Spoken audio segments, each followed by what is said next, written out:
As if the injuries weren't bad enough, now we've got bye weeks on top of it, just making things a mess. Don't worry about it. Kick back, relax. We got 10 waiver targets lined up for you today to fill any holes you might have on your roster.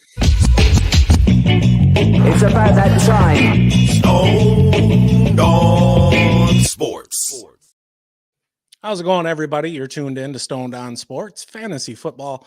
My name is Matt. Got the awesome co-host Kyle here with me today, just like I always do. And that Lions game last night, man, that was a hell of a contest. And it seems like over the past 3 or 4 matchups, they've really been high-scoring affairs.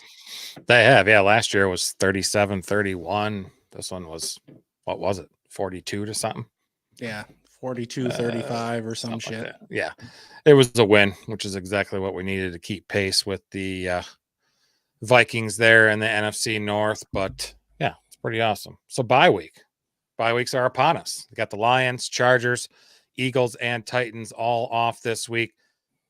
A lot of fantasy football teams are going to be lacking some firepower for sure. So, yeah, we're going to help you with some waivers, hopefully get you through week 5. See, we got some stuff in the chat there. Captain, Blue Yays, Dubo, all here. Hell yeah. Thanks for joining us today, guys. All right, first guy we got is a running back, Tank Bigsby. He's averaged 8.2 yards per carry this season, albeit on just 21 rushing attempts. Matt, do you think this backfield's kind of turning into the Bucky Irving, Rashad White situation? I don't think it's getting there just yet. The shoulder injury. Yeah.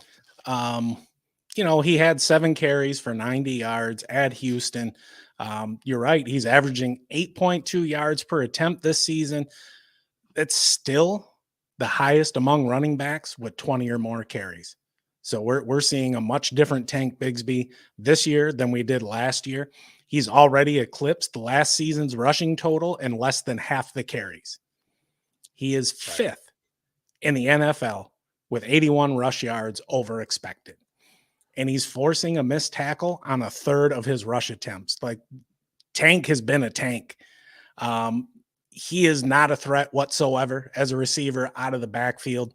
And he's played 2 full games. He's been a top 36 back in weeks 1 and 4. And I don't know, that offense down there in Jacksonville is frustrating to say the least, but still he's turned in 4 explosive runs defined as 10 yards or more, including a 58-yarder. Right now he's pulling about a 30% snap share, and we've also seen his backfield mate ETN snap share decrease over the last few weeks. He's got the Colts next week at home, followed by back-to-back London games against the Bears and the Patriots. And despite some, we'll call it recent success of the Colts semi-stopping the run, I know they did a decent job against the Bears, but their offensive line is just garbage. The Colts have still allowed the second most rush yards in the league. The Bears and the Pats are roughly mid-pack. Press Taylor is calling the plays down there, and Doug Peterson come out and confirm that. And I don't understand why. I don't understand why he's the OC there. I don't understand why he's calling plays. Like, he is out of his depth being an offensive coordinator. Him and Doug Peterson just must be incredible friends. And he's looking out for his buddy or something. I don't think Tank is going to take over that backfield. I don't think we'll see a split like we're seeing down in Tampa Bay with those two, but I do think Tank is going to continue to earn touches. Maybe in that 7 to 12 range, something like that, just kind of depending on game script.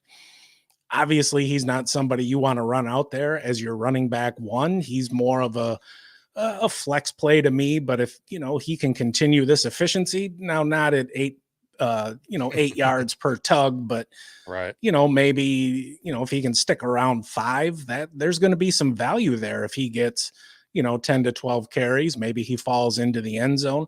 I know there's a lot of desperate people out there right about now, myself included, as my backfields have been ravaged by injury. And like I said there, in the open. We've got bye weeks now on top of it. When it comes to the options that are available, I think Tank Bigsby is probably near the top. Yeah, you talked about the Doug Peterson part and Press Taylor, and Doug Peterson is on the hot seat. He's fighting for his job. I'd be taking over play calling duties or shit cannon Taylor or reassigning somebody. I would definitely do something because this Jacksonville team is really underperforming. But really, I think out of the three backs there, Etienne, Bigsby, and what's his name? Ugambawale. Yeah. How you pronounce his? Yeah, Daria Gumbawale. Yeah, Bigsby's really looked out of all three. I think looked the best. I don't know. I think they need to start mixing those guys in a little bit more. They're 0-4.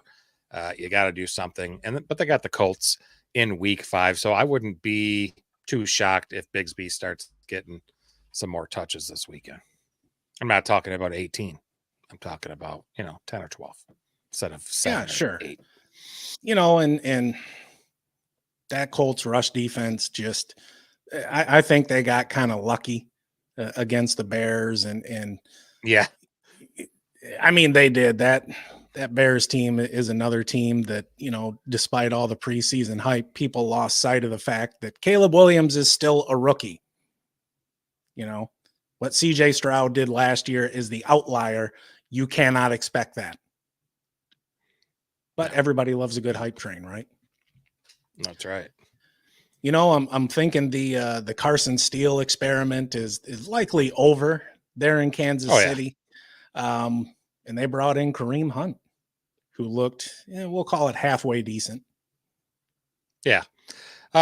He led all Chiefs running backs there in terms of touches in his first game back with the team. I think he was there like 6 seasons ago. Now it's been maybe 7. I don't know, but I think it's slim pickings for running backs on waivers this week. You got Hunt and Bigsby and Chase Brown, maybe Rico Dowdle. There's not a ton. With Rashee Rice getting hurt, we still don't know. Has that came out yet? I've been nothing yet. I think right now it's a lot of copium from people. Just hoping for sunshine, prepping for rain. For sure.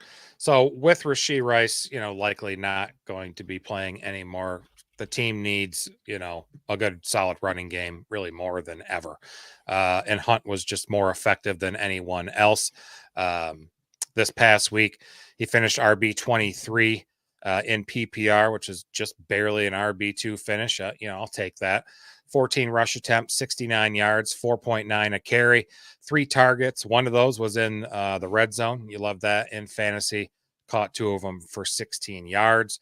I mean, you mentioned Carson Steele. His season-long 3.8 yards per carry is shitty. Plus, he can't hold on to the damn football. He fumbled Sunday, and then he didn't play another snap after that. His yards per carry there is better than P. Ryan's 3.5. Hell, it's even better than Pacheco's 4 flat. Looking at some stuff on NFL Pro, some clips of them, the games there. He's 29 years old. He's definitely lost a step. However, 58 of his 69 rushing yards came after contact in week 3. He forced 3 missed tackles and averaged 4 yards per carry per attempt, 8th best in week 4. Yards per, obviously the 4.1 yards per carry comes after contact. Pretty damn good. Among the 17 running backs with 14 carries last week, he had the 5th best PFF rush grade and the 3rd best receiving grade, only on 3 targets. Not sure how you can exactly quantify that, but they must have gave him a good score. PFF so subjective. It is a nice reference, but not everything is rosy on there for sure. A few carries I saw that I looked at all his carries actually, but a few of them I saw some old flashes of his elusiveness that he had there in the past. PFF actually gave him a pretty high elusive rating on the week. It was a 5th best rate among running backs in week 4. I think he's going to easily average at least 15 carries, 18, 19, 20 touches a game there the next few weeks. as Kansas City's going to, rely on that running game for stability while Patrick Mahomes and Kelsey and Xavier Worthy figure out the passing attack. They have the Saints in week bye. They do hold running backs to the 12th fewest points on the season. The game is in Arrowhead, so I think that's advantage Kansas City. The rest of their schedule, they're on a bye week 6. Week 7 is nice at San Francisco. They've given up the 12th most points to the running back position. And then week 8 and week 9 against Las Vegas and Tampa Bay, they've given up the 2nd most and 6th most points to running backs, respectively. So I think Hunt's, experience, the versatility he offers makes him a definite priority waiver add this week. He was effective, against the Chargers there last week. I think he's worth adding everywhere. I can dig it. So we got Raul in the chat here. His wide receivers are Mike Evans, DK, Pittman, Rashid Shaheed, and Cortland Sutton. He's got Bijan, Rashad White, and Bucky, and Najee. Should he add Wan'Dale, Dontayvion Wicks, or Legette, or Javonte Williams, Kareem Hunt? I would, at this point, I would probably take Wan'Dale Robinson over Cortland Sutton. I mean, Wan'Dale Robinson is top 5 in targets in the NFL right now. And that offense there in Denver is looking pretty damn lost with a rookie quarterback. They are not going to be a high volume pass attack really at any point. Now, granted, game script does play in a little bit to that. But I'm not real big on that happening all that often. As far as the running backs go, Kyle, I know you're pretty familiar with Najee and the frustrations that come along with him. What are your thoughts? That's toughy. I like Wan'Dale. I like that as an ad. God, it's rough. That's rough. DK, Evans, Sutton, Bijan, Rashad. I like Wan'Dale and Hunt in there, but I don't exactly know who you would drop. I probably would just stay pat with your running backs, but I do like Matt's opinion there. Try and get Wan'Dale. Yeah, he's top. I think he's 4th in targets. Yeah, he's tied for 4th with Sun God. He's got 38 targets, a 27.9% share.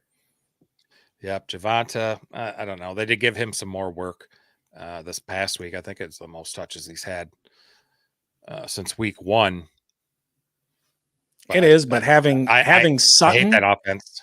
Yeah, that's not really an offense we want to invest in. And I get it, volume is king. But even if he's getting volume, like what is the quality of that? Yeah. He's going to be facing a lot of stacked boxes because right now nobody is respecting Bo Nix to beat them passing. Right. Yeah, it's and with Wan'Dale, you probably don't think of him as a guy in the red zone. Guys had 7 red zone targets this year, aside from most in the league, or 2nd most in the league with Nico Collins. I definitely grab Wan'Dale. It seems strange recommending a Giants receiver other than Neighbors, but those two have been hogging up all the targets. Just those 2 guys. And Daniel Jones, Daniel Jones is he's looking for him immediately. He actually has a 26.5% first read share in the passing attack there for New York. Wan'Dale does. So he's looking for him early and often. Great pickup. Nice. Good question. And we Raul. got Timothy. Quick questions. A dynasty league. He needs a running back. How's he feel about Worthy in a 3rd for Charbonnet and Javonte Williams? Oh, don't love that. I'd rather keep Worthy in a dynasty. Charbonnet's a backup now with Ken Walker healthy and he looked great last night. And that's a no on Javonte Williams. I don't really like that. What about you? Not particularly. I mean, now that Rice is out, I don't think Worthy is going to just explode. I think if anything there in Kansas City, Mahomes is going to spread the ball around more than he ever has, just strictly out of necessity. I think the biggest beneficiary to Rashee Rice getting hurt is probably going to be Travis Kelce. At the same time, I do like getting Charbonnet. I think he'll get a decent share of the workload. He's pretty damn versatile. And he's shown that when Ken Walker is out, he can handle a lot. Yeah. But Ken Walker is back. Yeah. And Javonte, we just talked about he could him. get hurt any second. Yeah, he could get hurt any second. So, yeah, I don't love that personally. I don't love it. Yeah, and I think too, if you're trading Worthy, I think you can find some owners out there who are going to take a different mindset and are going to think that Worthy is going to be the main beneficiary of the injuries there. And I think you could probably get a little bit more. Yeah. Or at least some better options. Heck yeah. Thanks a lot, Timothy. We're here every Tuesday, Thursday at 7 p.m. Eastern. Tuesday's the waiver show. Thursday is our start sit show for the upcoming week. And we also have our start sit questions, last minute questions there, our show on Sunday mornings. Well, Sunday at noon Eastern as well, taking all your last minute questions. Good stuff. Says he may have burned some bridges with some of my trades. Well, you know what? A lot of people out there get butthurt because they make a trade and then it doesn't end up going in their favor. That ain't anything you did wrong. People need to get over themselves. Speaking of trades, I'm on Reddit and you're in the fantasy football sub, and I am so tired of, is this trade fair? I am so tired of those questions. It really shouldn't be about fair. If manager A won by getting the piece they needed, and manager B also won by getting the piece they needed, what's the deal? What's the big deal? Nobody really won or you both won, really. But trades, tell you, and vetoes. The vetoes should not be a thing unless provable, obvious clear collusion. Yep. Like, it's just, everybody gets no owner should vote on vetoes on trades. That should just be a commissioner thing only. I hate it. If you're in a league where because you will always get people that are butthurt and go, well, that's not fair. Oh, I wanted that guy. That's not fair. And they'll veto it. Just be dicks. I don't like it. Well, people are stupid. Sorry. And Reddit is a good place to find idiots. Yeah, Jesus, they full of them for sure. All right, I moved my notes. Where are we at?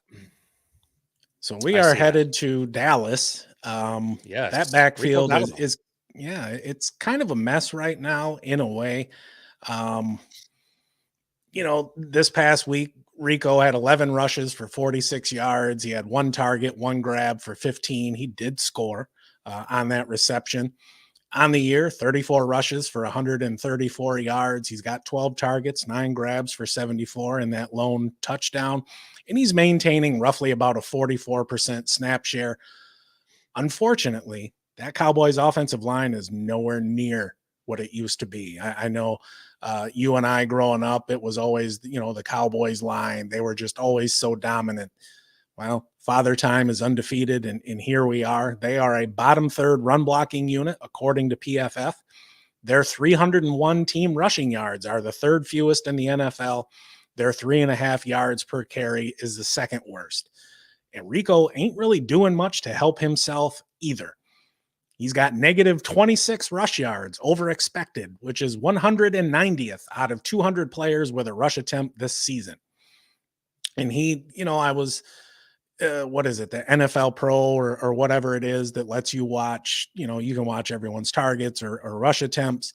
I had some time to kill. It's like, all right, let me watch and see what Rico Dowdle is doing. And he's somebody, he really just seems like he gets just what's blocked for him.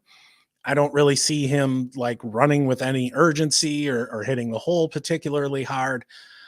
He does lead that Cowboys backfield though, with 12 of a possible 30 targets. And he was somebody I didn't really think he would do squat coming into the season. And I'm still not exactly high on him. But really, this is the state of affairs this season where everybody is either underperforming or injured. And we've got bye weeks now. He's got a pretty tough schedule coming up. The next 3 games for the Cowboys are against the Steelers, the Lions. Then they've got a bye and they get San Francisco. if you are looking to pick him up, I do like him a little bit better in PPR just because of the targets. But if you're looking to pivot away from that offense, maybe check out Alexander Madison. Pierce come out and said this week, not dissimilar to what we've heard about Bucky Irving, that Madison has earned some more targets. I don't really think either one of them is a particularly great option, but at the same time, sometimes you just need to plug somebody in and hope they fall into the end zone. Yeah. I mean, Dowdle definitely doesn't have much upside, but if you're averaging almost 11 touches a game, you'll have some appeal in fantasy. I think a lot of the problem there is the play calling is very as predictable as ever for Mike McCarthy. It hasn't been pretty. They only average 75 rushing yards a game, worst in the NFL. Yeah. Well, and we saw that switch with Dallas though last year around the bye, where they stopped really showing any semblance of balance in the offense, and they just became a passing team. True. Yep. And that's carried through into this year. Yep. We got a couple questions. MVM, welcome to the show. Should I trade Jaden Daniels and Rico Dowdle for Mahomes and Achane? I think no. Jaden Daniels is a top 3 fantasy quarterback, and he ain't number 3. Yeah, he's number 1 right now. Yeah, and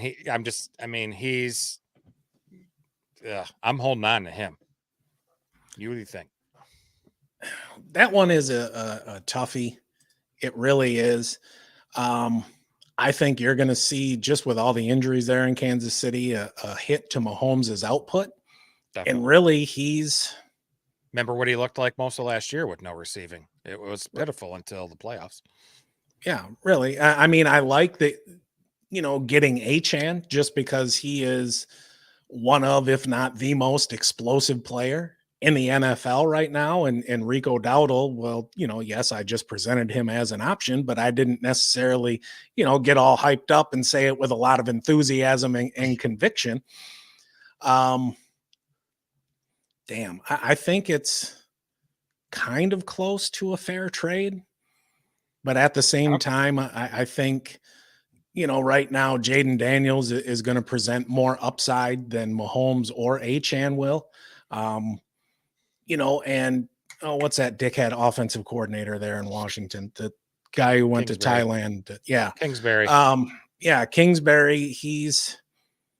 He and Daniels are seeming to click like in a way where he didn't with Kyler Murray. They're running a pretty simplified offense there in Washington. You look at it and you see a lot of high school type plays. I'll just say that but it's working. It is really working there in Washington. Very shocked. That team's leading the NFC East, I believe. Yeah, they are. And one thing we do want to point out, they're 3-1. Those 3 wins have come against the Giants, the Bengals, and the Cardinals. Not exactly, very stout defenses. Coming up, they've got the Browns, they've got the Ravens, they've got the Bears, they've got the Steelers. So that their schedule is about to get pretty damn tough. And Captain Spock makes a good point. Like, he's on a historical start for a rookie. One of the best 4-game starts ever, but it's just 4 games. It is. And he's still just a rookie. Small. But he looks fantastic. He does. Yeah, I think honestly, I'm holding on to Jaden Daniels. Yeah. Yeah. Raul's back. Would you drop Charbonnet or Najee for Wan'Dale Robinson? I would drop Najee for Wan'Dale. Yep. Especially in a PPR. And looking at Najee has looked like ass. Oh, just complete ass. He was a sit. I had him as a start for week 4 in our Thursday show. I was like, for sure he's going to get to work. Warren's out. Yeah, Cordero will steal a few here and there, whatever, but he just looked like shit. And you don't have Walker, so there's no reason for you to keep Charbonnet. I guess I would drop either one if I had to, but definitely Najee would be my first choice, like Matt said. Yeah. Okay. All right. We got another running back. We do. And it looks like JT has got another high ankle sprain. ankle And sprain. this dude he can't escape those. Now they called it a mid high ankle sprain, whatever the hell that means. I don't know if the mid is referring to the severity or if it's, a mid high, whatever the hell that means. But it's sounding like it likely isn't going to play this week. And who knows after that. Yeah. I mean, Sermon came in. He just had 5 carries for 8 yards. But if you remember last year, JT suffered a high ankle sprain the last few weeks of the season, and he was out and he got surgery. And if I'm remembering correctly, he got the tightrope surgery, which doesn't help prevent future high ankle sprains, but it does usually decrease the severity of future sprains. So that's what we could be seeing here with JT's sprain being on the mild side. So it's possible he got lucky here. Colts aren't considering IR. On average, the recovery times anywhere from 2 weeks to 6 weeks sometimes for high ankle sprains. So best case scenario is, JT plays in week 5, but I think he'll definitely realistically miss 1 or 2 weeks. But any missed playing time puts Sermon into a prominent role with plenty of volume. He's going to be he's the only other running back that's had carries this year other than JT. I think the risk reward for picking up Sermon is pretty favorable. It offers you a chance to get a starting running back who's going to, dominate snaps. And the offensive line there in Indianapolis is good. 3rd ranked offensive line in run block win rate so far this season. And you can essentially get Trey Sermon for nothing. Pretty cheap. You got a fab. Yeah, maybe you put a few dollars on there so somebody doesn't beat you there. But and I like the matchup if he does play. Week 5, they got the Jaguars defense. They allow the 5th most points to the position. They allow 3.9 yards per carry and a negative rush EPA of almost 3. So, and 5 touchdowns on the ground. So I think if Taylor's out, Sermon's definitely in the RB2 ranks for week 5. Yeah. And one thing, I don't know. I guess, I don't know if you want to call it a knock, but I can't get it out of my head that he was drafted by San Francisco and could not produce there to the point where they just said, screw it, I'm done with you. Then he went to the Eagles and did not a whole hell of a lot. He had, what was it? I think last year he ended up starting a game, or he had some significant carries. I think he did okay, if memory serves. But other than him, all they've got is Tyler Goodson there. So, they're going to have to do something. They can't just have AR run the ball 16 times just because that dude does not slide. It's like he is almost looking and seeking out contact. And I get it. He's a big dude, but at the same time, you're supposed to be the franchise QB. You've got to have a long-term mindset. You've got to have a mindset beyond this down. And right now he's just not there. No. He'll learn it, and he's young, and he's going to keep learning. It's too bad.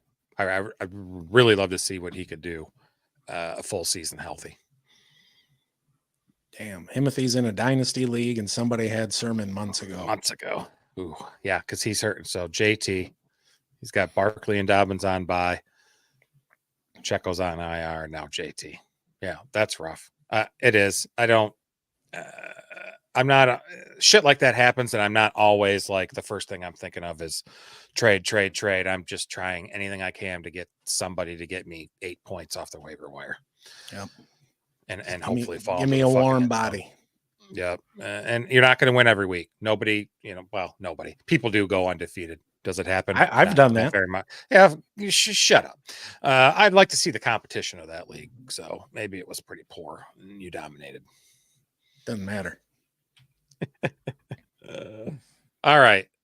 Next up, the Packers wide receiver room is chock full of talent, and they have 2 beautiful matchups on deck against the secondaries of the Rams and the Cardinals in week 6, who are both in the top 6 in most PPR points allowed per target to outside receivers.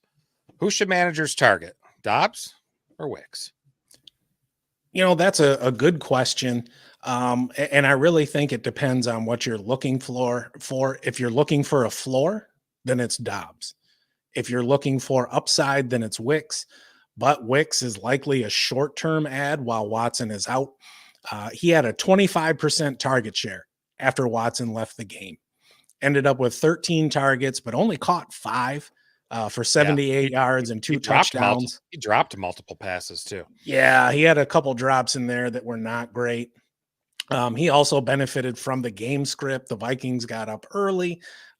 You can't add him expecting that kind of target volume. You're going to be disappointed. But at the same time, Doubs seems to be loves kind of like his security blanket, but he doesn't really get the big numbers. But he's relatively consistent. And look, among those wide receivers, we all know that Reed is the new Debo and the wide receiver to own there. But Wicks showed us last year that he can post elite efficiency metrics. After a measly 5 total targets while Jordan Love was out, Doubs rebounded to 8, bringing in half of them for 39 yards. I think Wicks is a flex option who could end up being like a back end wide receiver too. I would rank him higher than Doubs, who I think is going to be touchdown dependent to really have that higher level fantasy production. At the same time, though, when you have a quarterback who's got, kind of like their favorite receiver, Doubs could totally end up with 10 targets this week. It's very, very possible. Like I said, I just think Doubs is more of a floor play. If you're looking for somebody, all right, who can get me 10 points in a PPR? That's Doubs. But if you're in a position where, all right, I need somebody to go get me 20, then it's Wicks.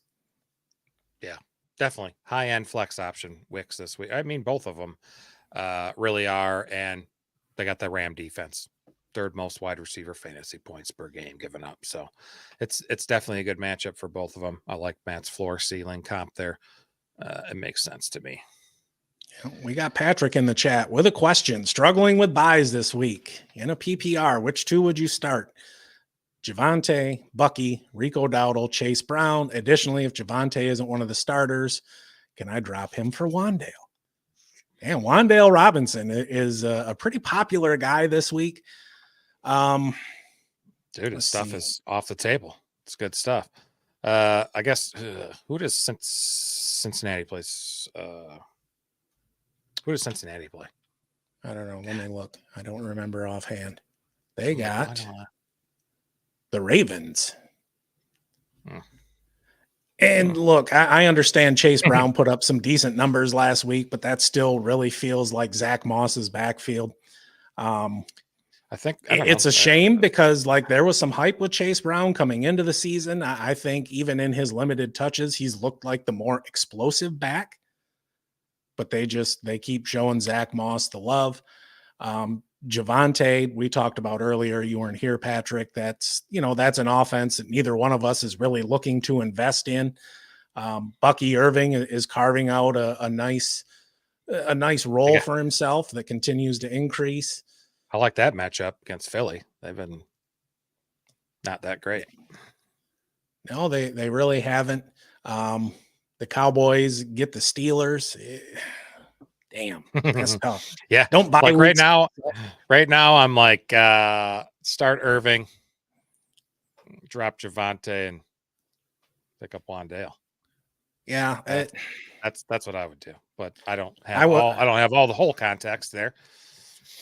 Yeah, I mean, in a PPR, yes, I'll advocate for dropping Javonte and picking up Wan'Dale. We mentioned earlier he's tied for 4th in the NFL in targets. Out of those 4 running backs, I would probably start Irving and Rico Dowdle just because, he's getting the majority of the targets out of the backfield and he's still getting, 10, 11, 12 carries a week. Chase Brown, I don't know. I think Cincinnati still really, really likes Zach Moss. And I think last week was the exception, not the rule of what we can expect from him. Yeah. Okay. And then Himothy, he just needs an RB, and the best RB is Dameon Pierce, who's than Damn. inactive.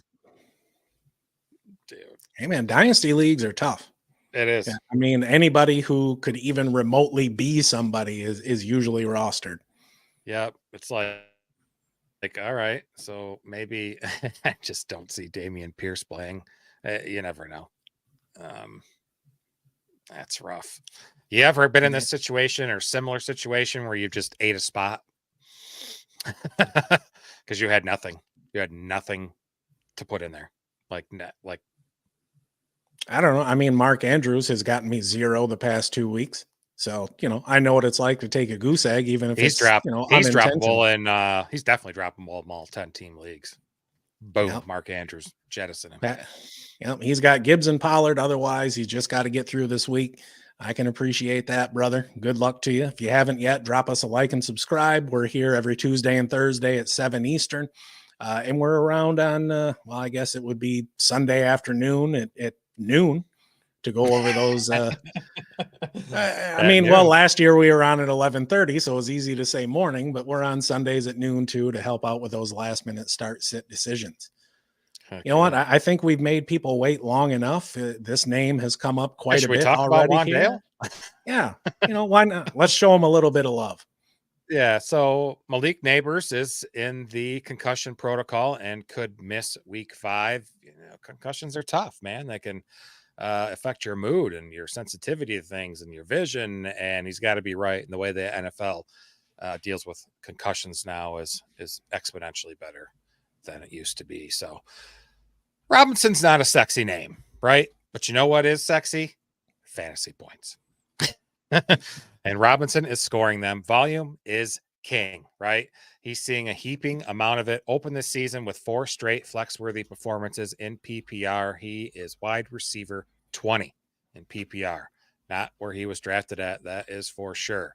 When Robinson's on the field, Daniel Jones is looking for him or Malik Neighbors every time.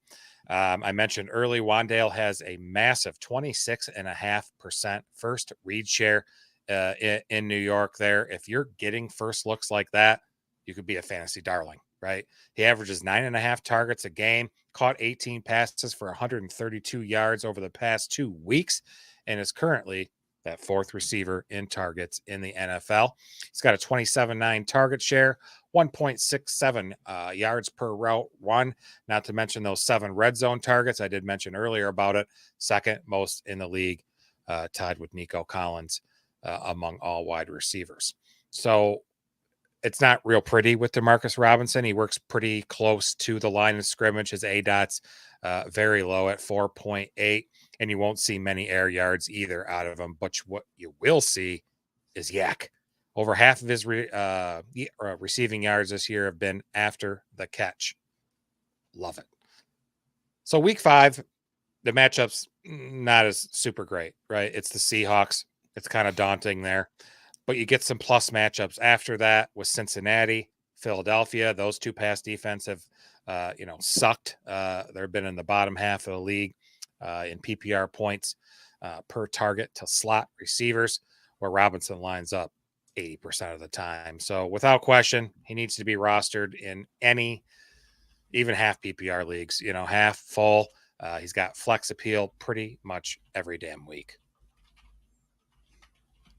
I like him a lot. Okay. So we've talked about Rice, Rashee Rice there in Kansas City being out. So there's a couple receivers to talk about. Big blow, obviously, for Rashee Rice being out. He led the league in the first 3 weeks with receptions and ranked top 2 in both yards and targets. Smith-Schuster, he's about to see a big jump in production. I think he's probably the best fit for what the Chiefs were asking Rice to do before the injury. I'm not comparing the two, but you get where I'm coming from. The only problem is he hasn't really been an impact player for quite a while. He did run a route on 58% of pass snaps without Rice on the field, but he wasn't even targeted. He had that pretty good year in 2022 with the Chiefs, led them in receiving.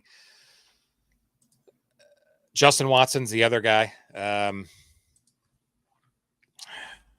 Let's see. his rate route spiked a little bit in week 4 too, but you look at his tape and he's been running a lot of targetless routes all damn season.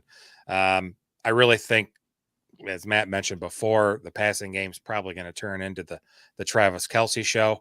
I think he'll certainly, regain he's the centerpiece of that offense. He hasn't been, but I think that's going to start again in week 5. But he's going to turn 35 on Saturday. And with more usage comes more injury risk. He's always good to miss a game or two every season.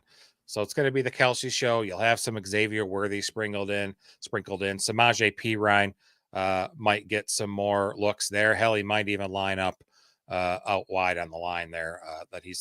I've seen him do it several times throughout his career. So they could use him a little bit differently. Week 5's versus New Orleans. They're middle of the league in points allowed to wide receivers. And then the Chiefs get a much needed bye week 6. But week 7 is San Francisco. They've allowed a ton of points to wide receivers. And Vegas week 8 has 2. If I'm going to pick one, it's going to be Juju, who I'd target first over Justin Watson. But if you're hurting, he could be a nice addition there with, don't pick him up this week and think he's going to score 20. It's probably unlikely to happen. It could. But like I said, he's the guy that Andy Reid could use to do Rashee Rice type things. Anything? Question in the chat. You're on mute, sir. Yeah. I'm not going to probably not going to sprint to the wire for either one of those options. No. Those two guys, excuse me, those two guys are spec ads right now. Yep. And, I'm sure there's quite a few people that don't have that spot on their bench. But, we know how good Mahomes can be. And if we can get a small piece of that offense, that can pay dividends. Yeah. So we got KJ in the chat. Should he drop Juwan Jennings for Dontayvion Wicks or Trey Tucker in a full PPR? I would drop him for Wicks. I think Jennings' fantasy relevancy is coming to an end with the return of Debo and with Kittle being back, and you've still got Brandon Ayuk there, who, while he's been disappointing so far, we know what kind of elite talent he is. Trey Tucker, in the event that Devontae Adams gets traded, I think his value is going to go way up. But, until that time, he's, a hope and a prayer kind of guy. Yeah.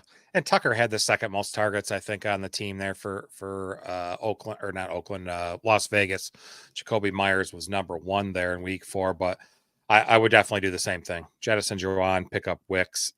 Tucker, I really like Tucker. If you guys watched any preseason games, that guy lit it up in the preseason. He was really pretty special to watch.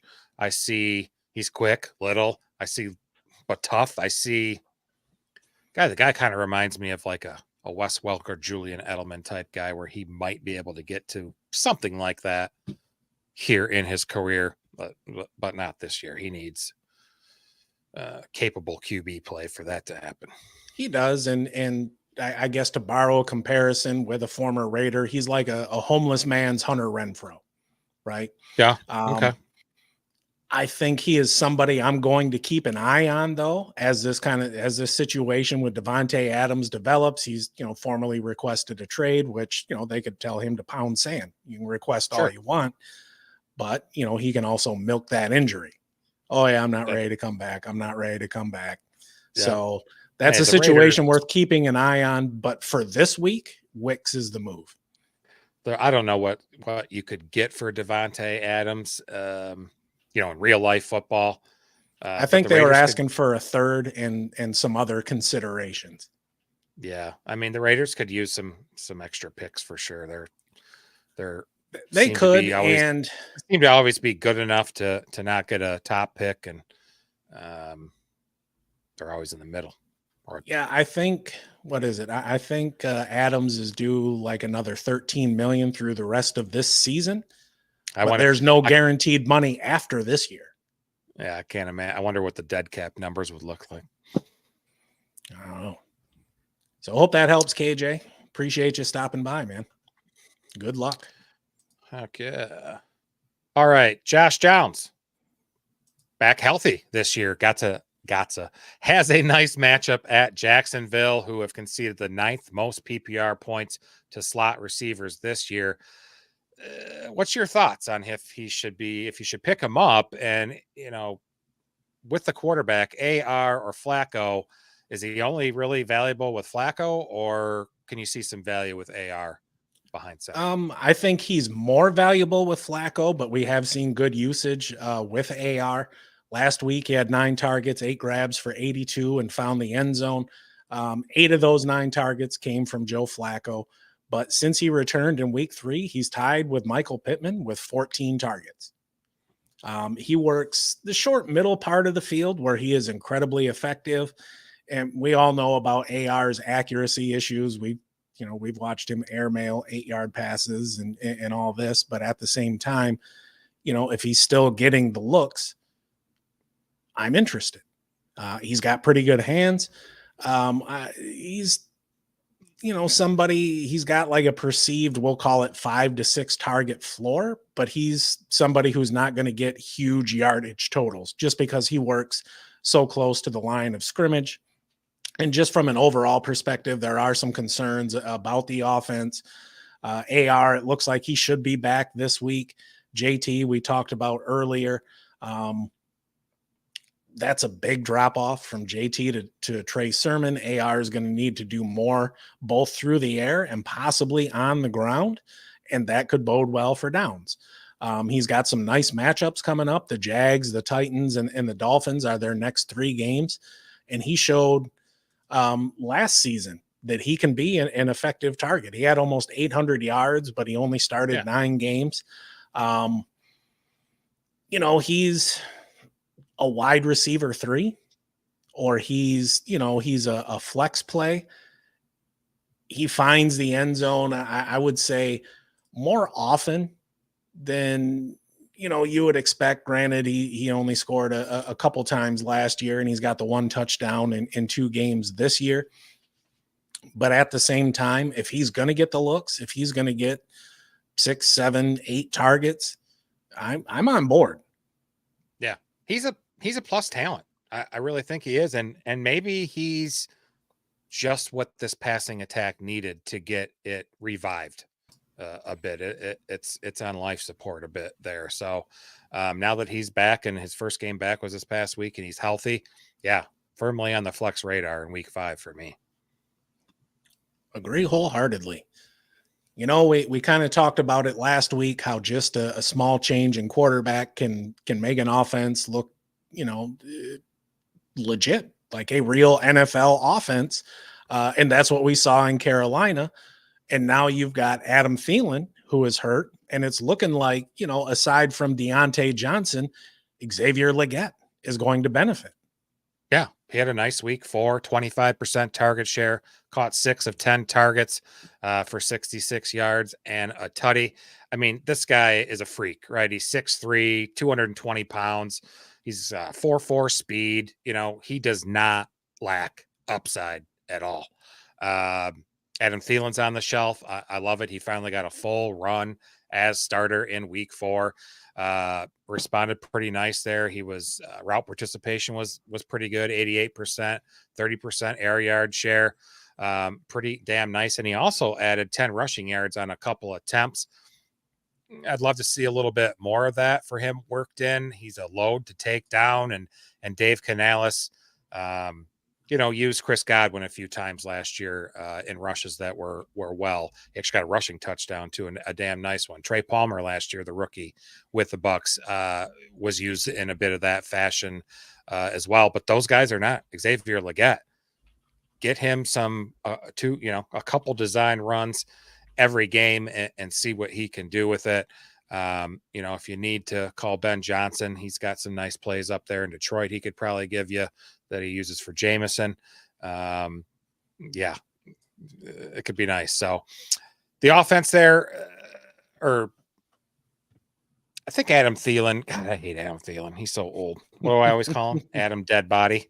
Dead Body Thielen. But I think, by the time Thielen does come back, I think Legette's already going to have that wide receiver too pretty much locked up for him. The coaching staff still continues to insist upon giving Mingo a shot. I don't see it. Looks just as raw as he was last year. So the offense is looking better. It's still inconsistent there in Carolina. Dalton is going to spread the ball around.